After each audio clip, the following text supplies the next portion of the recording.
way, and today I've been pushed out of my usual workshop, hence the blank walls behind me. Don't worry, it's not a theme that we're going to follow. It's just for the day.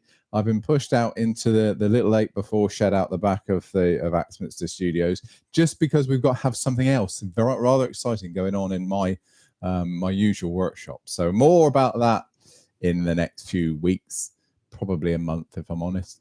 But yeah, really exciting news. So I'm just going to keep you hanging on for that one. So yes, I've got some blank wall space and stuff like that. I'm actually shoved in the corner of Jason's workshop, and we're on one of the small workshop machines, so the 355. All my kit is beside me over here, so I'm going to be frequently going out of shot to get kit. Okay, so bear with me on that one. And we've got Ben, though, as usual, on cameras and asking questions. So if you have anything to ask, then just let us know and he'll relay those questions. We've been looking at your comments already, and so we can see that you've been chatting for a fair while this afternoon. So thank you for that, for joining us. And this is going to be my last one before I fly across the water to visit the US friends, and I should be at SWAT demonstrating there, so hopefully I'll see a few of you at that one, and then there's a few other things going on at Nick Agar Studios, etc. But today we're going to be making scoops. That's the main plan. So there we are, one of those little scoops. Okay, that's our plan for today. We may talk about a few other different shapes and so on, but this is what we're going to do. It's a relatively simple one. If I just do that, there we are. That's the shape we're going to turn. Hollow out almost like a goblet, and then just do that little profile there. So it's a fairly simple thing. I just want to show you the A's and the B's and the how to get from one point to the other. That's all. So it's a fairly simple start. Like I say, I will be traveling out to the bench to get all my kit, so don't worry. I will be coming back. Lathe speed is 0. I'm on the middle belt setting of this one purely because I don't know whether you can see it. You probably can't. Off of a shot though, I've got the pulley settings of my lathe here. I've put it in the middle belt setting because I'm going to be doing a little bit of drilling with a fairly lumpy drill bit, and I don't want to slow the lathe down. I want to give it a break. So lathe speed to 0 to start with on that belt setting. Turn the lathe on. You've just seen that I've given it one full revolution there to make sure. Then we can turn the lathe up. Once we've got the lathe running, and I'm just going to start by roughing down and creating a little hold point for my chuck, or my chuck jaws to grip. Okay, so there we are. So nothing new here, literally just roughing down.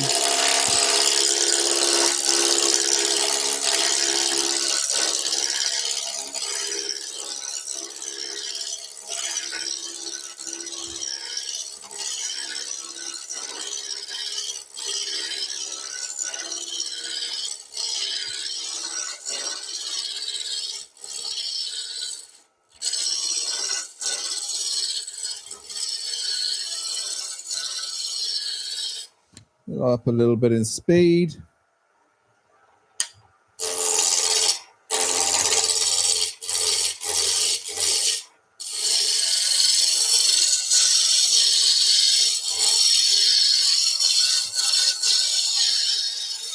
There we are, that'll do us. Now, before I move the tool rest over, let me just create the whole point here. Then I've done all that in one hit then.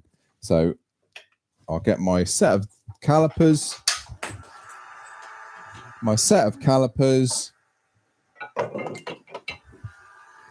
And just create that whole point. Let me just measure. I have measured this once, so I just want to double check that I haven't changed it in the meantime. So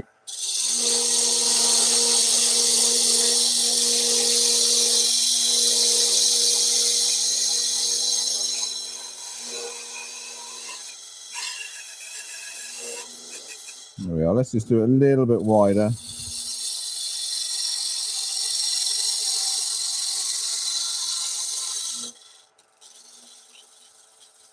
There we go. That should be a good enough hole point. All we're going to do now is move the tool rest over. Lathe speed, lathe off, of course, if you're going to do that. So there we are. Just do the same checks. Make sure all those corners are missing. this piece of timber is full of woodworm. That's one thing I will say. It's full of woodworm. I've picked it to do several projects just for photos and to show you, to demonstrate the process. It will be thrown away once I'm done with it because it's little speckles, and it's bone dry beech as well. That's the other thing. Yes, Ben, we've got a question. Hi, Colwin. So a couple of questions. First one from Maria. She's asking, what scoop are you doing? Are you doing the half bowl one or the kind of opened? So let me get the other one over, Maria, because you see on the little holding image that we done that I put a couple up.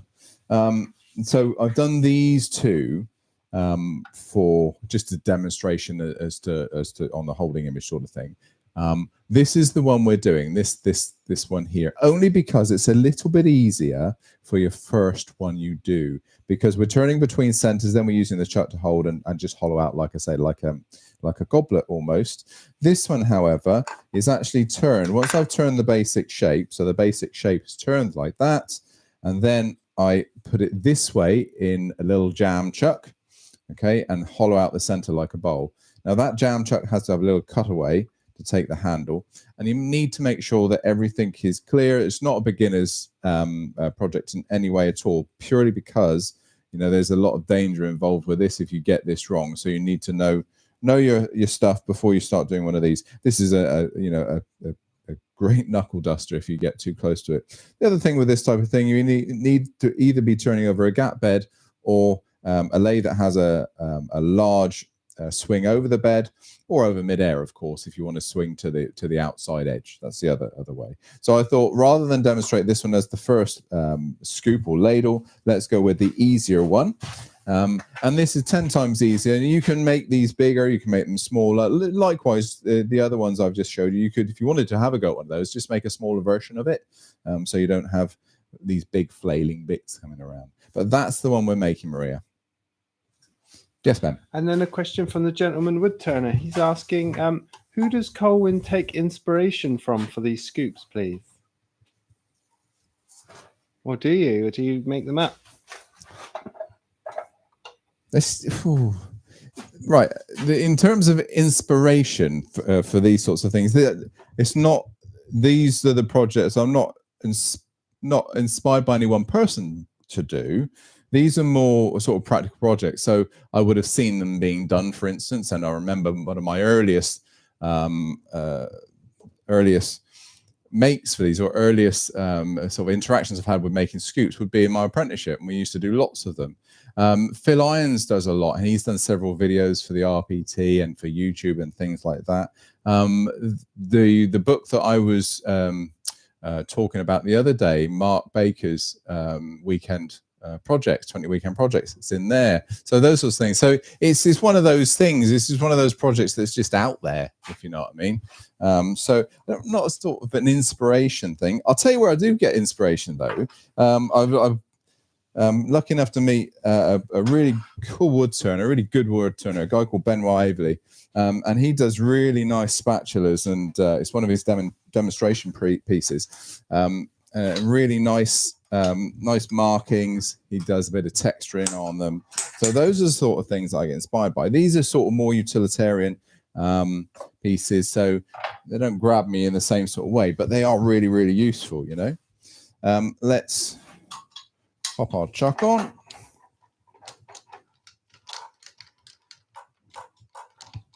I'm just using the C jaws. We'll bring up the tailstock as well, just because this is a much smaller lathe to the one that I'm working on, and I would have thought it's what a lot of people are used to, this sort of benchtop machine. And if you own one, you'll know exactly what I'm talking about. Any help that you can give the machine, the bearings, the motor, and all those sort of things, the better. If it's a workshop machine as opposed to a professional, it's just little things you have to deal with. So lathe speed back up, and we'll just finish roughing down that area.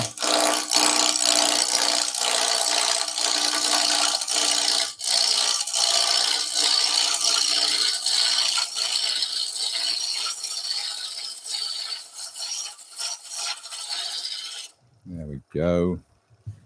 Lathe speed up a little bit faster now.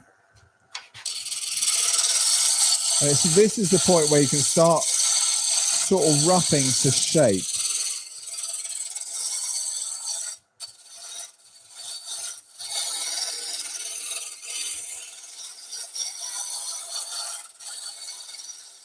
There we are, about there. I don't have a given size for this. I'm just going to make this up as we go.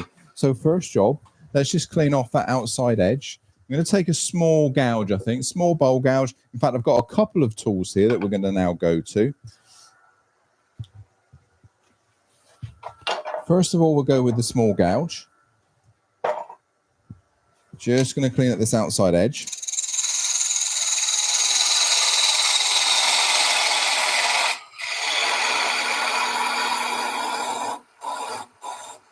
There we go. Then we can, I'm going to do a little depth hole. So let's say I want to go, have my scoop ending about there. So let's get a rough shape going.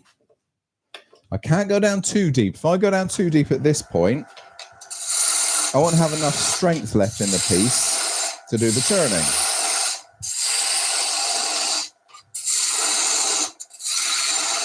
Anyway, so it's sort of rough shape. I know where I'm going to end up.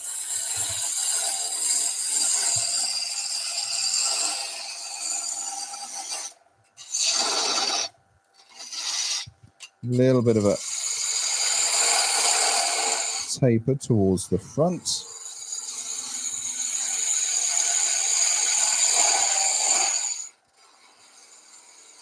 There we go.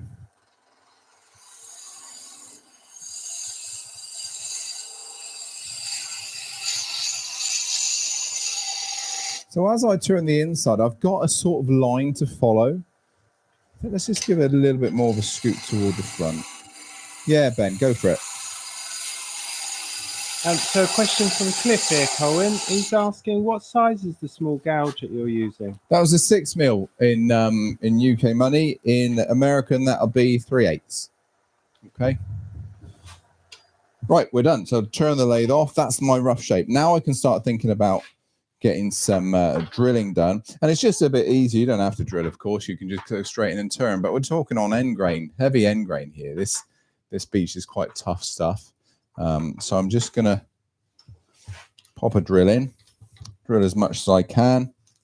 Remember, we're talking, when it comes to end grain hollowing, we're talking a Forstner, and in this case, a sawtooth Forstner because it's end grain. My tailstop center away just for the minute.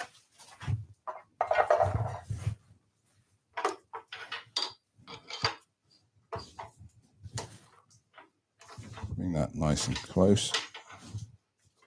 Locking back up. Now, let's have a look at how deep we need to go. So if I grab myself a depth gauge, I reckon, to start with, if I drill into that point there, so I'll put a little mark. Be a little bit cautious, go too shallow rather than too deep. Otherwise you won't have a scoop. So I put the belt on the middle belt setting, remember.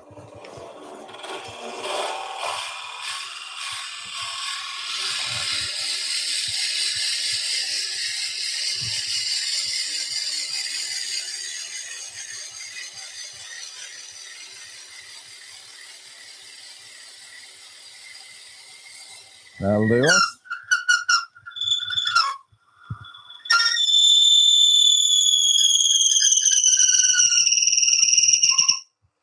Well, that's a lovely noise. My mistake there, everybody. That's not enough swarf clearance. So I said this to you before.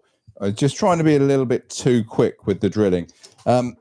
If you don't clear that swarf regular when you're using a Forstner bit, what happens is this shaving that's here, I don't know if you can see it coming out. What happens, even though the wood might be dry, it'll creep behind the back of the Forstner bit and then start to expand, and that will really grab it. Plus the noises that you heard might have been loud where you are, but in here it was awful. So, and that's quite damaging noise. So my mistake, I don't want to do that again.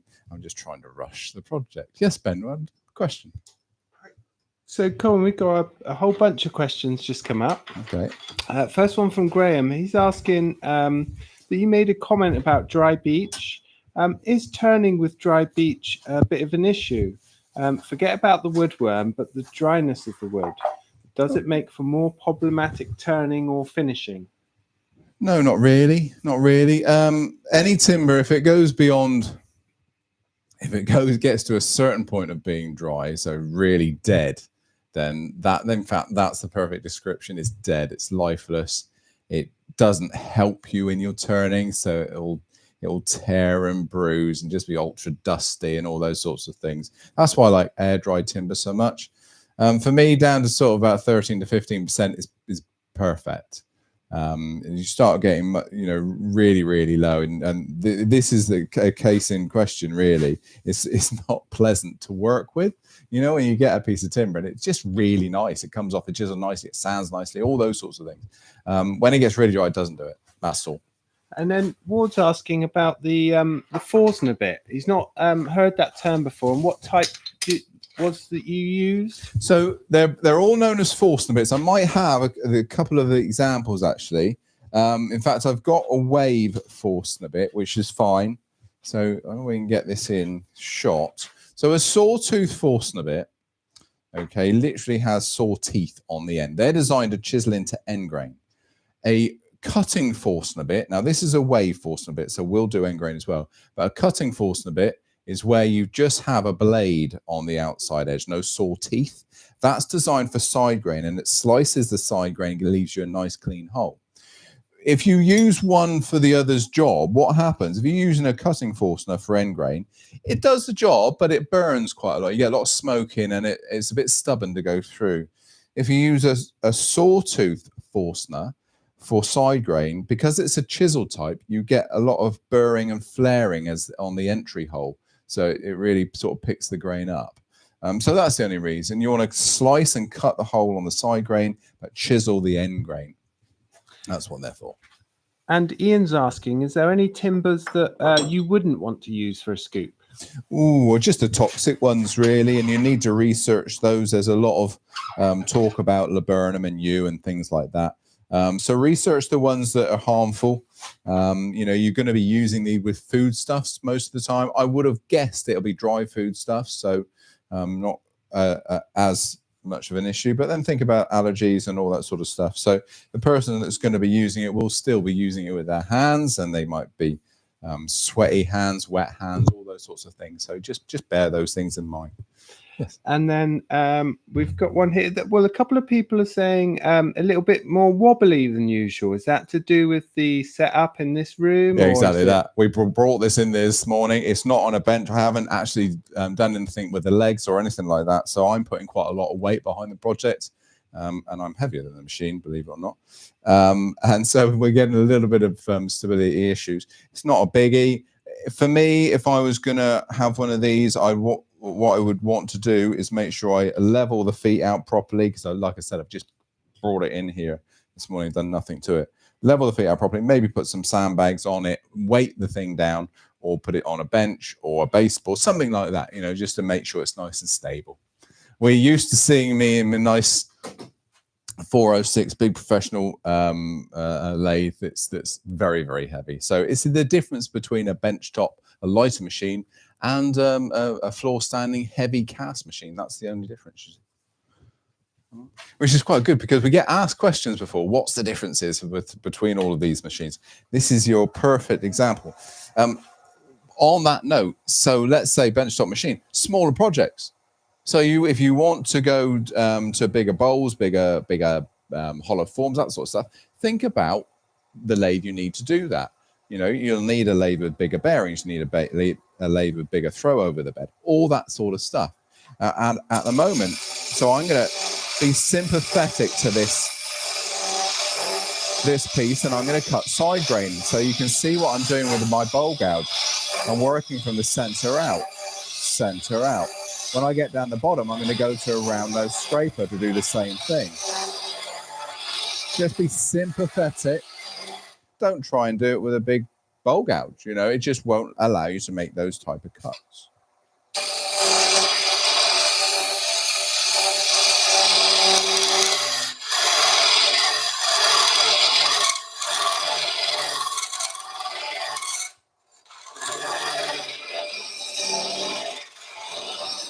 go. Right, that's a little bit of roughing out there with the bowl gouge. I'm going to go to my round nose scraper. In this case, it's the Easy Wood little hollower.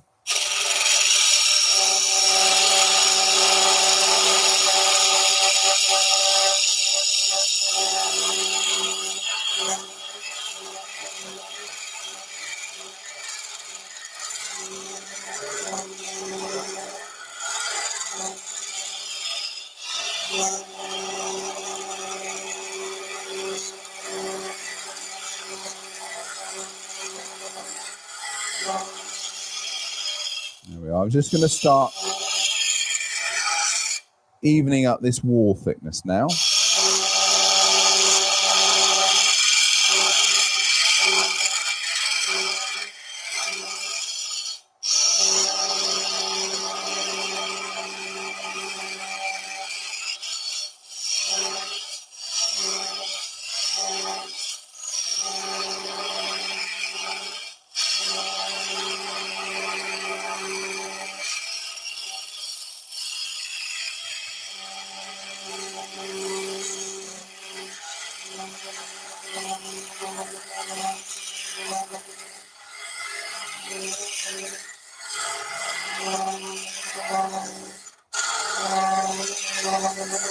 Ben, I don't know whether you can, everybody can see this, but go to main camera a minute.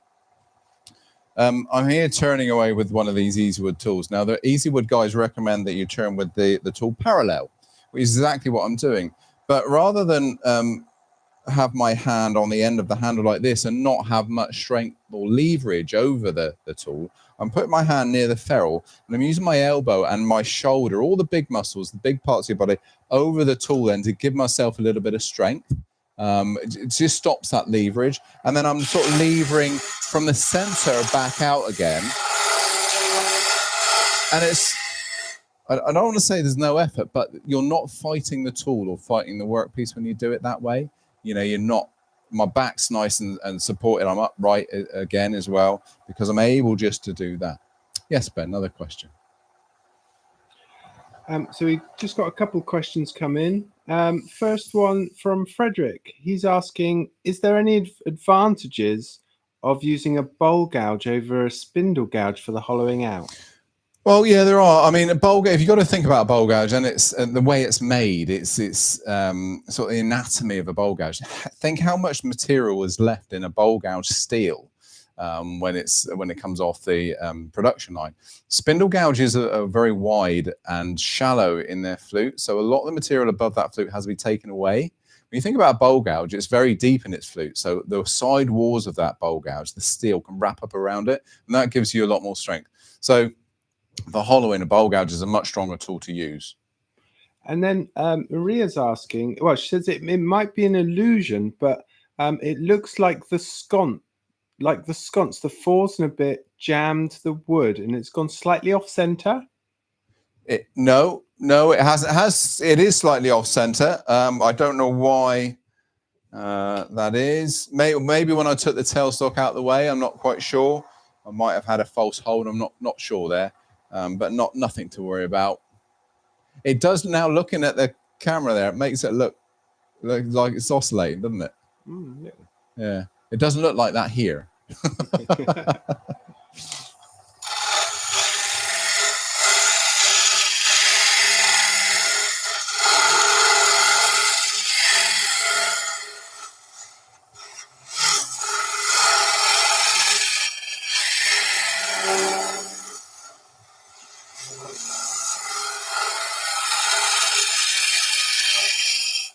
Right, let's just stop and have a quick look. I just want to feel that, feel the shape on the inside. I think we can do with losing just a little bit more at this stage.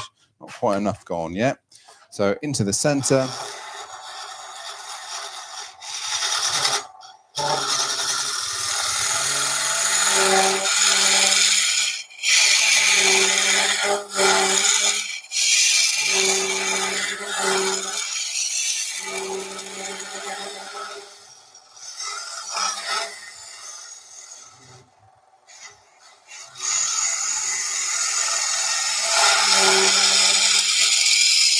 There we are. Now I'm going to stop and just check before we end up with a napkin ring instead of a scoop. That's getting better now. That's getting better. I'm still going to take a little bit more away.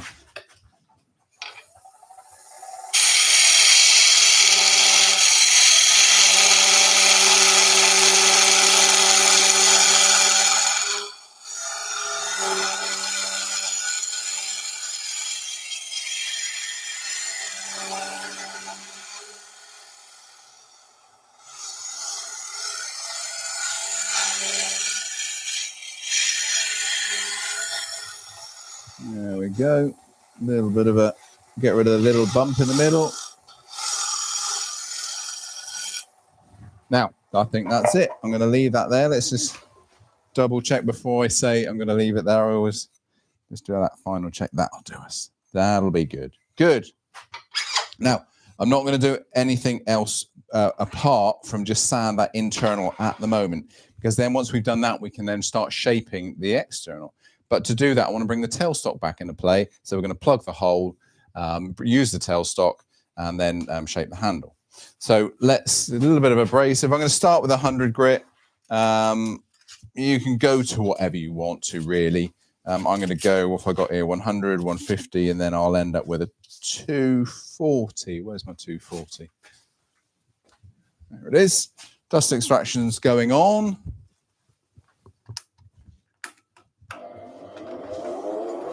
Quick slurp of tea.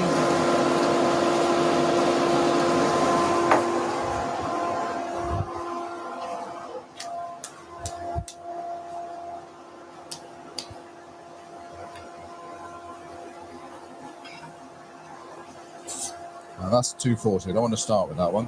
So my first job is make sure these nasty corners are gone. I'm not going to put my fingers anywhere near that internal surface until they've gone out the way.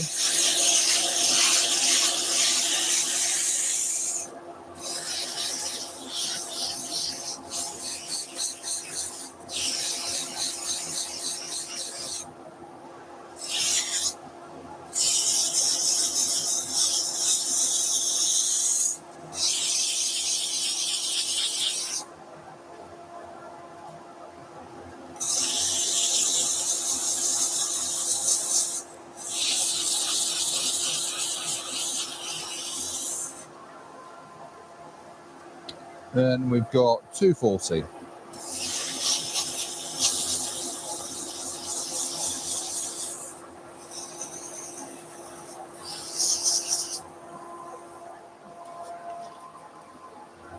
Now that'll do us. Right. Stop the lathe. Turn off the extractor just for the minute. Yes, Ben, another question. So yeah, got another couple of questions here. So first one, I think, was from Cliff, and he's asked, would you ever use an air blower to blow out all that kind of shavings inside the cup? Yeah, I do. I do at home. I don't tend to do it here. You'll be a little bit careful when you're using an air blower. You're going to put dust in the air, of course. So dust extraction, and make sure that you're fully protected from the dust. Just so I can be heard, I don't tend to do that here. Please don't take that as an example. It's only because I'm demonstrating to you guys. My visor at home is fully protects my face for flying debris and dust. It blows clean air past my face, so I'm protected all the time. Dust extractor is in the same sort of setup as you see it here. So taking the dust from source, and then, yeah, of course, dust out. Just be aware, if you're not wearing goggles or dust masks, dust is in the air, and you might also get bits fly out at fairly high speed in your eyes unless you're careful. So you do need to wear protection when you're doing that. But with a duster, an air duster, you'll find that the tiniest little cracks and crevices, if you're doing burr and things like that, it will clear out. Where brushes don't always do that, they can't get into that really stubborn dust. So it does work better for those reasons. Yes, Ben. Paul says, hi Colwin, are carbide tools your main choice when hollowing projects like this one and boxes? It depends. It really, really depends on what the project is. If I'm going to do, let's say, for instance, I want to do a hollow form pot, I'm going to go straight to a woodcut. it's quicker, it does the job, it cuts, you know, all those sorts of things. If I want to do a box, I'll probably scrape its end grain. So the box cutter, the profiles of box scrapers are made purposely to do that job. If we talk about, just very briefly, talk about hollow form tools. Again, think about the type of hollow form you're doing.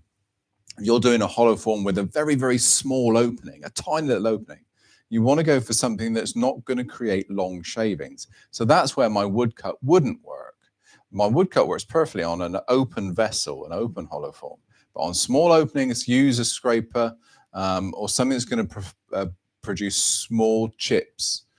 So you can pour the shavings out. There's nothing more frustrating than trying to hook out with Knickerbocker glory spoons, old coat hangers and things like that, trying to hook out your long shavings.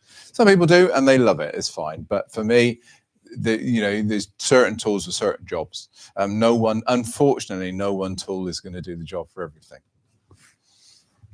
Hope that's the right answer. Sorry. Probably not the one that everyone wants to hear. Right, so we're just going to plug that hole now with the tissue.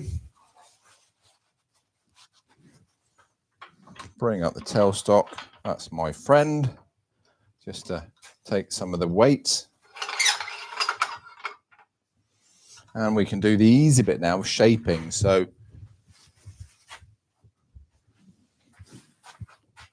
I keep kicking that camera. Sorry. There's a lot of movement. There we are. So now let's go up in speed again.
There. Now I need a skew. I'm on borrowed tools, so I don't have a signature skew. We have this one, which works fine. Just a standard skew. Do a little V. I'll do that one. And the rest of this, I'm going to have a mixture of spindle and bowl gouge.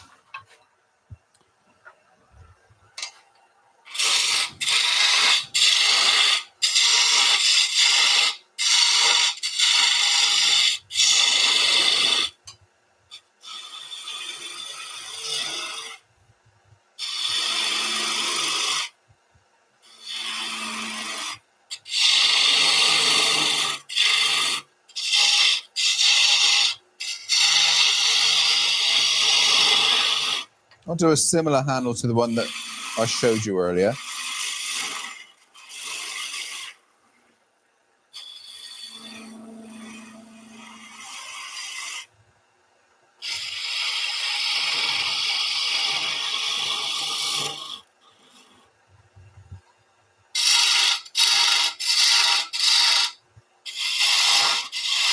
Right, that's all the roughing done. Let's get that skew back into play again. And the spindle gouge, and we'll do a question from Ben. Yes, Ben. Maria's asking what size round-ended scraper that you used on the inside. Well, that was actually the easy wood hollower. So it's their probe, and that the size of that one is around about it's around about 1/4 inch. It's a tiny little scraper, that one. You could go for the little MIDI, so the finishing tool from Easywood. The MIDI is slightly bigger; it's about 3/8, but that one's just nice and small. It was the Pro version of the hollower. So before we go to the Swan Neck, for instance, so quite a nicer one. The reason I say it's nice is because even though that's a fairly small cutter, the thickness of this steel is a good size, 1/2 inch. There's quite a lot of beef to it, you know. And Maria's got a 1-inch scraper. Would she be able to grind the sides down to make it a smaller? Absolutely. I've done that with several of the bigger scrapers, and also you're able to make a little hook if you want to use it for a hook tool also. But yeah, no, absolutely, take it down. Keep firing, Ben, if you have any more. Okay, so Graham's here asking about the chuck that you're using. Is it the SK100 or the SK114? Well, this one's the 114, but I've got both here to use if I need them. It's a good, a good combination because you can use the same jaws on both of them. It gives me a lot of options.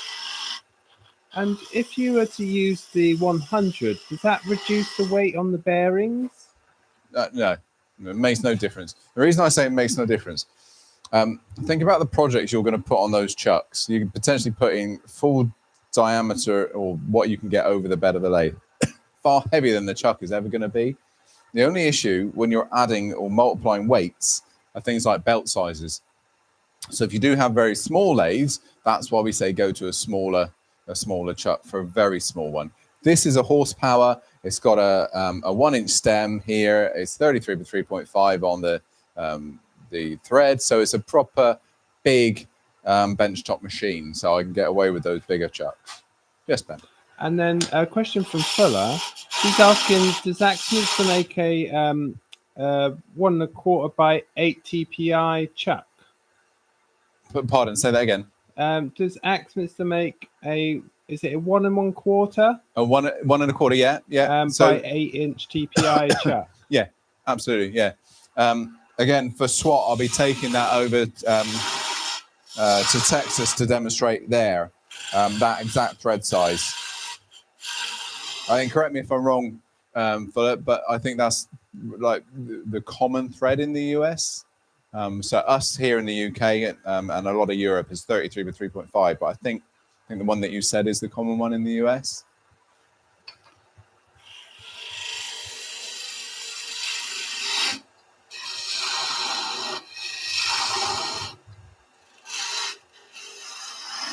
There we are.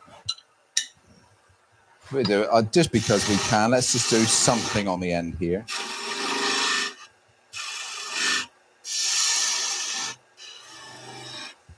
I haven't got any of my smaller tools, so I'll just do a little bead with the spindle.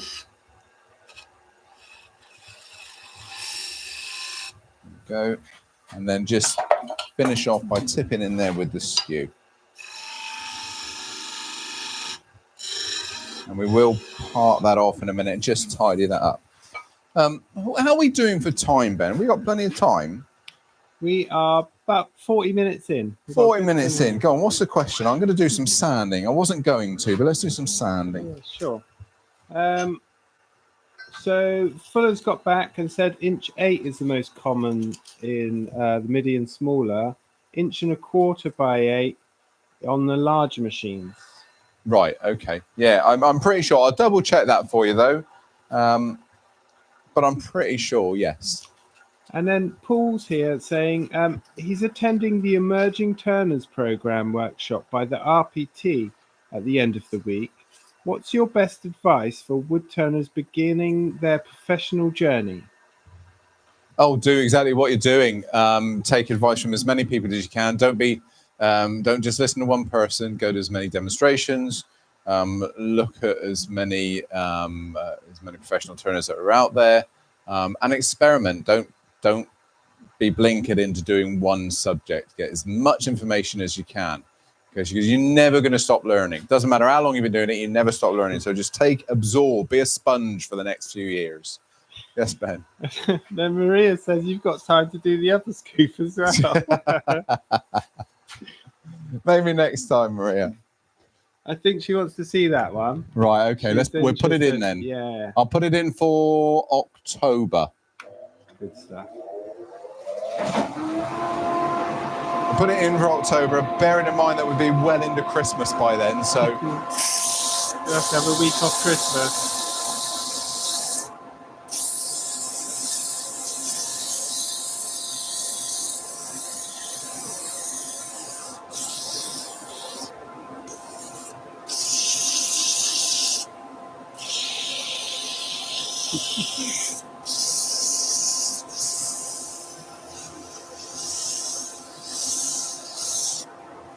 There we are. I won't go all the way. Let's just we'll stop at the 150. No, we won't. We'll stop at 240.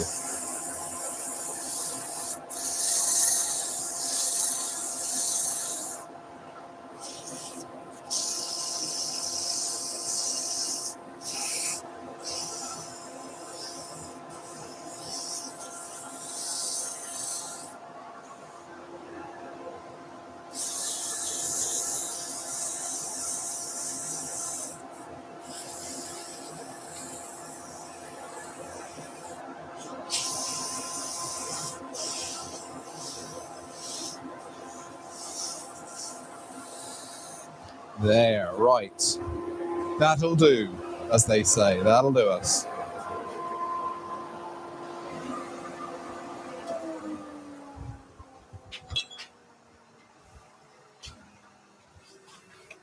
Okay, so now I want to cut an angle. I thought about this long and hard, and I thought, let's not overthink it. All I want to do is cut a slight angle on. We're going to sand the actual curve in there with the little drum sander in a minute. But if I start cutting into this now, I'm going to go into this center. So if we remove that, so I'll take out a little bit of tissue. If I start trying to cut with this as well, the likelihood is we're going to split. So here's a piece of scrap timber. If I just wedge that with my tailstock center, and this is just part of something that I've just parted off earlier. And we're just going to push that up on there. So just giving myself a little bit of pressure, really. And then I'm just going to go with a normal Japanese pull saw, not particularly fine. Let's go with the grain. Okay, so let's go there.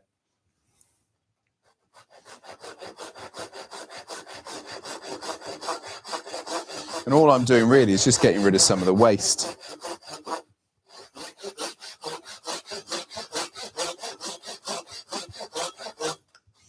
Unlock that spindle. Just frees up my other hand then.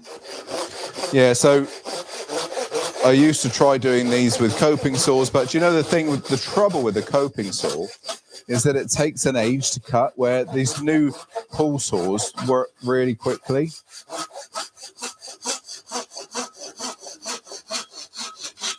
Philip's asking, what speed were you sanding at, or does it matter what speed you sand at? Who asked that? Philip's asking, does it matter what speed your lathe runs when sanding? Sorry, I edited that bit. Okay, Philip. So the only reason I asked who was asking that is only because I've demonstrated this before, and we talk about this fairly often, because there is not an old saying, but there is a saying, you know, the minute you start sanding, you need to turn the lathe speed down to stop stress, to stop heat, to stop all sorts of things. I was a production turner, and I was never allowed, well, not I wasn't allowed, it was a little bit frowned upon to turn the lathe speed down because it slowed you down. The issues that you get and the reason that we want to slow the lathe speed down can also be taken away if you move yourself around the piece. There are a few exceptions. Excuse me, let's just get rid of this. There are a few exceptions. So if you're turning a piece of yew, as in the timber, you literally just have to put your hand on it and heat it up that much, and you'll start generating cracks.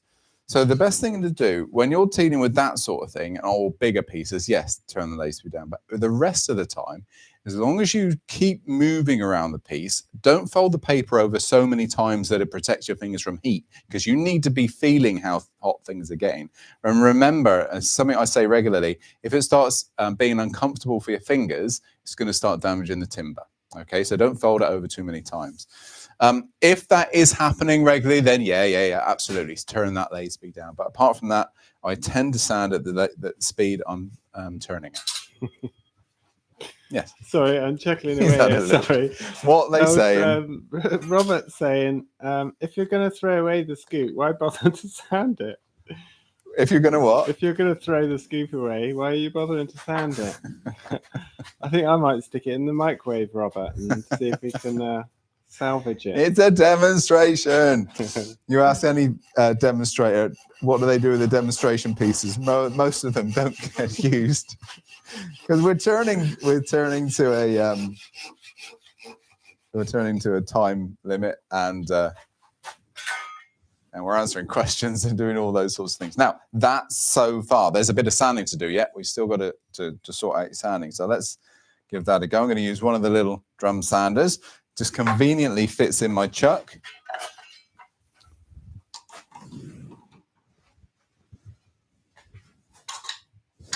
So that's going to pop inside.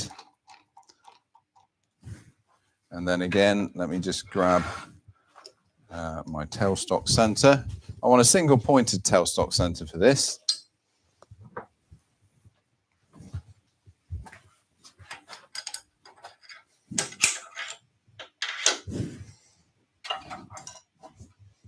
There's a really nice comment from Paul here, saying just thanks for all your advice.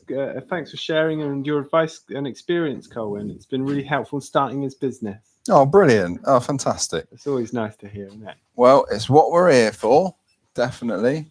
No point in keeping it all to yourself. Let's dust extractor on.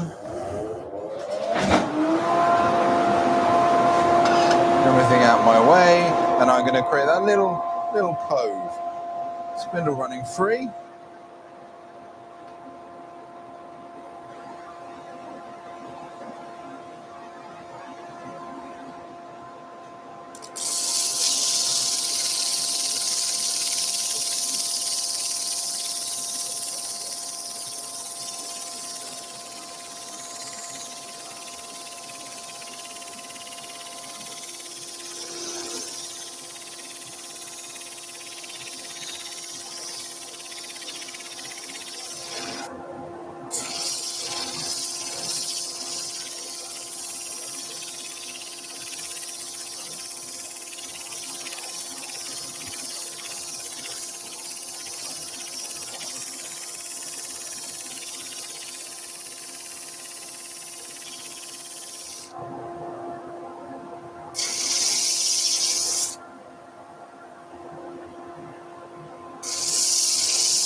Right, I'm just going to grab the other disc.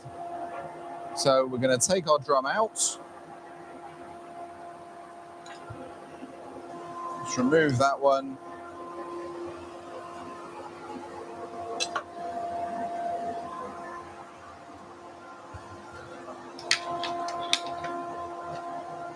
Put a nice flat disc on. Lathe speed to 0 again, turn the lathe on.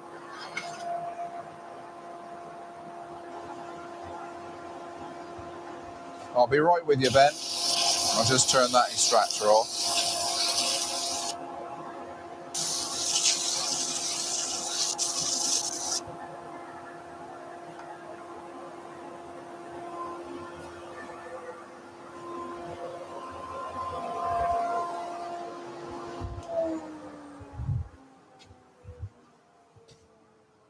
Right, there we are.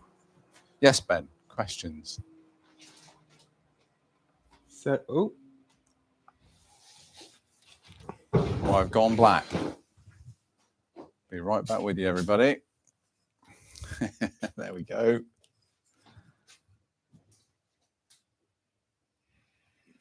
sorry about that, Colin. All right. So we've got a question here from Sir Benjamin.